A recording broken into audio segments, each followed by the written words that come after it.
Metro training കാത്തു നിൽക്കുന്നത് ഹോത്തൂസിലേക്ക് പോകാൻ വേണ്ടിയിട്ടാണ്. മഹാരാജാസിൽ ഇറങ്ങിയിട്ട് വെലിഞ്ഞങ്ങോട്ട് നടന്നു. അധികമൊന്നുമില്ല, ഒരു 800 മീറ്റർ. കാരണം ഭയങ്കര ബ്ലോക്കാണ്, വണ്ടി എടുക്കാൻ പറ്റില്ല. വെബ്സൈറ്റ് വഴി ഫ്രീ രജിസ്ട്രേഷൻ ആട്ടോ ചെയ്തത്, ഞങ്ങളുടെ സ്റ്റുഡൻസ് ID യൂസ് ചെയ്തിട്ട്. അവിടെ ചെന്നപ്പോൾ ഞങ്ങൾ ആദ്യം തന്നെ വരവേറ്റത് പേപ്പർ കൊണ്ട് പൊതിഞ്ഞിട്ടുള്ള ഒരു അരയന്നാണ്. വീക്കെൻഡ് ആയതുകൊണ്ട് തന്നെ ഹോത്തൂസിന് അത്യാവശ്യം നല്ല തിരക്കുണ്ട് കേട്ടോ. അത്യാവശ്യം സെലിബ്രിറ്റീസും വരുന്നുണ്ട്. പ്രകാശ് രാജ് സാറിനെയും നിഖില വിമലിനെയും ഒരുപാട് ഷോർട്ട് ഫിലിം ആക്ടേഴ്സിനെയും ഒക്കെ കണ്ടു.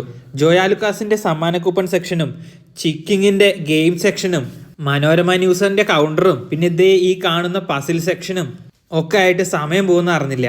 ഈ കാണുന്ന ചിക്കിങ്ങിന്റെ കൗണ്ടർ ആട്ടോ. 1 രൂപയ്ക്ക് ചിക്കിങ്ങിന്റെ ഫ്രൈഡ് ചിക്കൻ കിട്ടും. പക്ഷെ ചിക്കിങ് ആപ്ലിക്കേഷൻ ഡൗൺലോഡ് ചെയ്യണം. ഞാൻ ട്രൈ ചെയ്ത് നോക്കിയിട്ട് പറ്റിയില്ല, കാരണം നെറ്റ് ഒട്ടുമില്ല. അങ്ങനെ ആ മരങ്ങൾക്കിടയിലൂടെ നടക്കുമ്പോഴാട്ടോ ഇതേപോലെ കുറെ പൂട്ടുകൾ തൂക്കിയിട്ട് കണ്ടത്. നോക്കിയപ്പോൾ നമ്മുടെ m4marry.com കൗണ്ടറാണ്. അത് കഴിഞ്ഞിട്ട് നമ്മൾ നേരെ മനോരമയുടെ എക്സിബിഷൻ കൗണ്ടറിലേക്കാണ് പോയത്.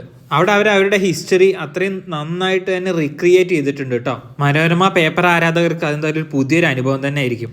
അത് കഴിഞ്ഞ് അങ്ങനെ പോകുന്ന സമയത്താണ് കുറെ പെയിന്റിങ് ക്യാൻവാസുകൾ ഇരിക്കുന്നത് കണ്ടത്. അതിന്റെ കുറച്ച് ഇപ്പുറത്തായിട്ട് അമൃതയുടെ ആംബുലൻസ് സർവീസും ഉണ്ട്. ആ വാക്കവേയിലൂടെ കുറച്ചും കൂടി ദൂരം നടന്നപ്പോൾ കുറച്ച് പേര് പാടുന്നത് കണ്ടു. കുറച്ചു നേരം അത് അങ്ങനെ കേട്ടു നിന്നു. അത് കണ്ടപ്പോൾ നമ്മുടെ ടൂർ പരിപാടികളാണ് എനിക്ക് ഓർമ്മ വന്നത്. അതിനുശേഷമാണ് നിഖില വിമലിന്റെ ഞാൻ നീ നാം എന്നൊരു പരിപാടിയുടെ അഭിമുഖം കണ്ടത്. കുറച്ചു നേരം ആ അഭിമുഖം കേട്ടിട്ട് ഞങ്ങൾ നേരെ സ്മോക്ക്ഡ് ചിക്കനാണ് കഴിക്കാൻ പോയത്. സംഗതി എന്തായാലും ഓർഡർ ചെയ്ത് വരുന്നത് വരെ ഭയങ്കര എക്സ്പെക്റ്റേഷൻ ആയിരുന്നു കേട്ടോ. 299 ആണ് ഈ ഒരു ചിക്കൻ പീസിന് വേണ്ടിയിട്ട് അവർ ഞങ്ങളെ കൊണ്ട് പേ ചെയ്യിപ്പിച്ചത്. ഫുഡ് ടേസ്റ്റി ആയിരുന്നു, പക്ഷെ ആ 299 വർത്തായിട്ടുള്ള എമൗണ്ട് ഒന്നും അതിലുണ്ടായിരുന്നില്ല. ആ സങ്കടം തീർക്കാൻ വേണ്ടി ഞങ്ങൾ നേരെ പോപ്കോൺ കൗണ്ടറിൽ പോയിട്ട് 50 രൂപയ്ക്ക് ഒരു പോപ്കോൺ വാങ്ങിച്ചു. അത് എന്തായാലും വർത്തായി. പോപ്കോൺ കഴിച്ചു കഴിഞ്ഞപ്പോൾ ആ കപ്പ് കൊണ്ടുപോയിട്ട് നേരെ വേസ്റ്റ് ബാസ്ക്കറ്റിൽ ഇട്ടു. അത് കഴിഞ്ഞ് ഞങ്ങൾ നേരെ പോയത് ഐസ് ഗോള കഴിക്കാൻ വേണ്ടിയിട്ടാട്ടോ. 25 രൂപയാണ് ഈ ഒരു ഐസ് ഗോളയ്ക്ക് വേണ്ടിയിട്ട്. അതിൽ ഞങ്ങൾ മിക്സഡ് ആയിട്ടുള്ള ഐറ്റംസ് വാങ്ങിച്ചു.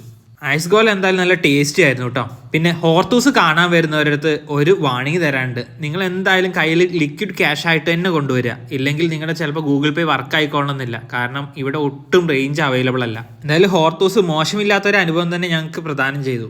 തിരിച്ചു പോകുന്ന വഴിക്കാട്ടോ സത്യൻ സാറിൻ്റെയും മമ്മൂക്കയുടെയും മിക്സഡ് പോസ്റ്റർ എന്നോ ട്രാൻസ്ഫോർമേഷൻ പോസ്റ്റർ എന്നോ പറയാൻ പറ്റുന്ന ഒരു ഐറ്റം കണ്ടത്. എന്നാലും ഒരു വെറൈറ്റി തന്നെ ആയിരുന്നു അത്. അതിനുശേഷം അതിൻ്റെ തൊട്ടപ്പുറത്തായിട്ട് നമ്മുടെ ലാലേട്ടനും നസീർക്കടയും ഫോട്ടോ ഉണ്ട്. അതിന് കൃത്യമായിട്ട് ആ ഒരു ലൈറ്റിംഗ് അറേഞ്ച്മെൻറ്റും എല്ലാം സെറ്റായിട്ട് തന്നെ ചെയ്തിട്ടുണ്ട് കേട്ടോ. പക്ഷെ ആ ലാലേട്ടൻ്റെ ഫോട്ടോ വരുമ്പോൾ അതിന് ചെറിയ എന്തോ ഒരു പ്രോബ്ലം വരുന്ന പോലെ തോന്നി. എന്തായാലും സംഗതി സെറ്റായിരുന്നു. അതങ്ങനെ നോക്കിക്കൊണ്ടിരിക്കുന്ന സമയത്താണ് എൻ്റെ ബാക്കിൽ നിന്ന് എൻ്റെ ഒരു ഫ്രണ്ട് വിളിച്ചത്. അപ്പോൾ അവൻ്റെ അടുത്ത് കുറച്ച് നേരം സംസാരിച്ച് ഞങ്ങൾ നേരെ എൻട്രി ഗേറ്റിലേക്ക് വന്നു. കാരണം കയറുന്ന സമയത്ത് കൃത്യമായിട്ട് വീഡിയോ ഒന്നും എടുക്കാൻ പറ്റിയിട്ടുണ്ടായിരുന്നില്ല. അപ്പോൾ എന്തായാലും നല്ലൊരു സ്പോട്ട് നോക്കിയിട്ട് അവിടെ നിന്നിട്ട് കുറച്ച് വീഡിയോസൊക്കെ എടുത്തു. നല്ല ട്രാഫിക്കാണ് കേട്ടോ. എന്തായാലും റോട്ടിൽ ഏകദേശം 1 കിലോമീറ്ററോളം ട്രാഫിക്കായിരുന്നു. ആ ട്രാഫിക് മാനേജ് ചെയ്യാൻ വേണ്ടിയിട്ട് പോലീസ് ചേട്ടന്മാർ നന്നായിട്ട് കഷ്ടപ്പെടുന്നുണ്ട്. എന്തായാലും അവർക്കൊരു ബിഗ് താങ്ക്സ് കൊടുക്കണം. എന്തായാലും പരിപാടി കളറായിരുന്നു കേട്ടോ. വീഡിയോ ഇഷ്ടപ്പെട്ടെങ്കിൽ ലൈക്ക് സബ്സ്ക്രൈബ്.